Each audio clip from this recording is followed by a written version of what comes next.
तो दोस्तों मैं आज आपको दिखाने वाला हूँ इंदौर के पास एक ऐसी जगह है जहाँ का सूर्योदय और सूर्यास्त देखने लायक होता है। सूर्योदय और सूर्यास्त के समय यहाँ का नज़ारा बहुत ही आकर्षक होता है। चारों तरफ पहाड़ियाँ हैं जो कि घने जंगलों से ढकी हुई है। यहाँ पे आप मैगी का आनंद ले सकते हो और यहाँ की चाय बहुत ही स्वादिष्ट है। यहाँ पे आप चाय और मैगी का आनंद ले सकते हो। तो हम चार दोस्त मिलकर प्लान करते हैं यहाँ का सूर्योदय देखने के लिए और सुबह 4 बजे ही इंदौर से निकल जाते हैं। वैसे तो इंदौर बहुत भीड़ वाला इलाका है, बहुत ट्रैफिक वाला इलाका है, लेकिन सुबह के समय अगर आप सफ़र करते हो तो यहाँ पर आपको रोड पूरे खाली मिल जाएंगे। यहाँ पे भीड़ भड़के देखने को नहीं मिलते हैं। इसलिए हम इंदौर को पार करते हुए महू पहुँच गए। और आप इस जगह पर जा रहे हो तो आपको इंदौर क्रॉस करके महू आना पड़ेगा। महू से महज थोड़ी ही दूरी पर यहाँ पे जगह है और बहुत ही खूबसूरत है। महू शहर एक आर्मी वाला शहर है, इसलिए यहाँ साफ़ सफाई का ध्यान दिया जाता है। यहाँ के रोड बहुत ही साफ़ है और लगभग सारे ही सिग्नल यहाँ पे चालू है। स्ट्रीट लाइट भी यहाँ की देख सकते हो, सारी स्ट्रीट लाइट और रोड के साइड वाले ब्लॉक भी यहाँ पे चालू हैं, क्योंकि ये एक आर्मी वाला इलाका है। यहाँ पर प्रॉपर ध्यान दिया जाता है, साफ़ सफाई का भी यहाँ पे ध्यान दिया जाता है। और फिर हमारा सफ़र जारी रहता है। और थोड़ा और आगे सफ़र करने पर अब अंधेरा ख़त्म हो चुका था और उजाला शुरू हो चुका था और सुबह का मौसम यहाँ का देखने लायक था। आसपास हल्का सा कोहरा दिखाई दे रहा था।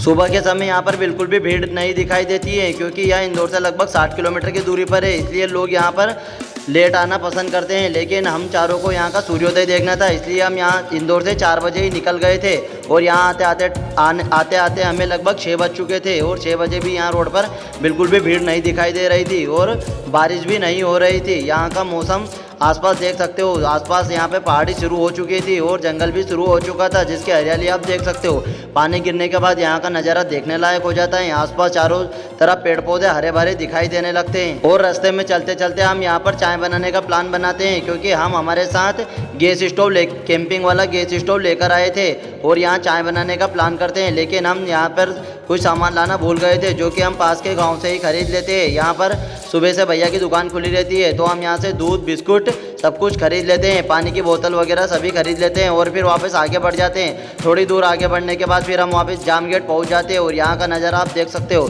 चारों तरफ कोहरा छाया हुआ है और जंगल ही दिखाई दे रहा है।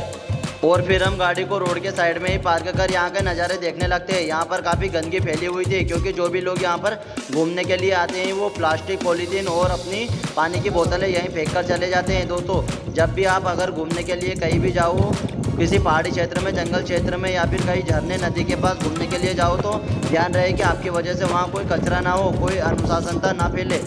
अपना कचरा आप डस्टबिन में ही डालें। अगर डस्टबिन की सुविधा ना हो तो अपना कचरा आप अपने साथ ही रख कर लाए या फिर शहर में डालें। यहाँ पर हम चाय बनाना शुरू कर देते हैं और एक पत्थर की आड़ में अपने गैस स्टोव को रख देते हैं, क्योंकि यहाँ पर हवा तेज़ चल रही होती है।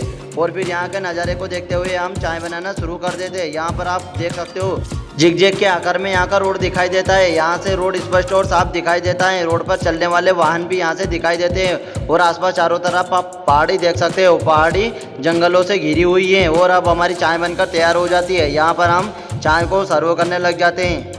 हम सारे सामान ही रूम से ही लेकर गए थे, क्योंकि सूर्योदय के साथ साथ हमें यहाँ पर चाय का भी आनंद लेना था और हम यहाँ पर किसी भी दुकान पर भरोसा नहीं कर सकते थे। और यहाँ हमारी चाय तैयार हो गई है और अब हम ट्रैकिंग शुरू कर देते हैं। चाय पीने के बाद फिर हमारी ट्रैकिंग शुरू हो जाती है।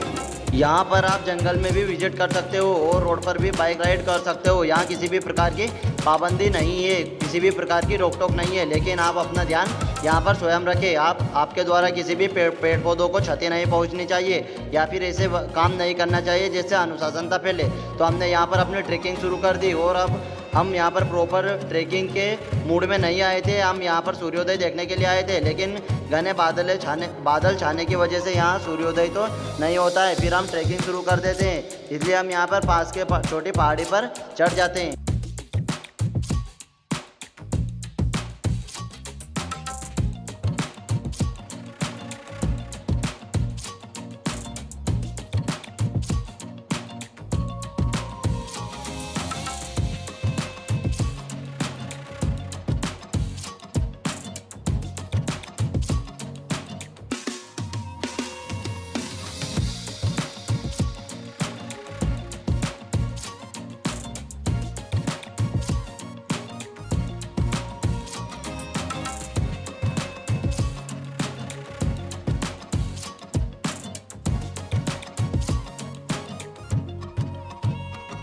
ट्रैकिंग करते करते हम बहुत ऊपर पहुंच जाते हैं, पहाड़ी के बिल्कुल टॉप पर पहुंच जाते हैं और वहां से हमें एक मंदिर दिखाई देता है जो कि बिजासन माता रानी का मंदिर होता है। और हम यही मंदिर घूमने के लिए प्लान बनाते हैं और वहां से ट्रैकिंग करते हुए निकल जाते हैं।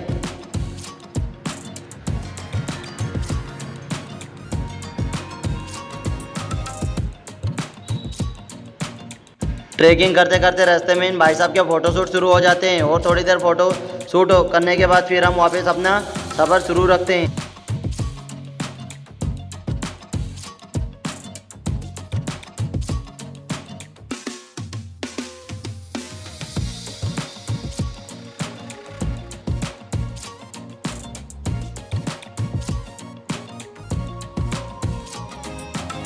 और मंदिर के पास पहुंच जाते हैं। मंदिर में बिजासन माता की आरती होती रहती है, लेकिन जैसे ही हम जाते हैं यहाँ पर आरती समाप्त हो जाती है। यहाँ पर हम हाथ पैर धोने के बाद दर्शन कर लेते हैं। माता रानी के दर्शन के बाद यहाँ मंदिर अभी कंस्ट्रक्शन का काम चल रहा है, अभी बन रहा है और पहाड़ी के टॉप पर बन रहा है।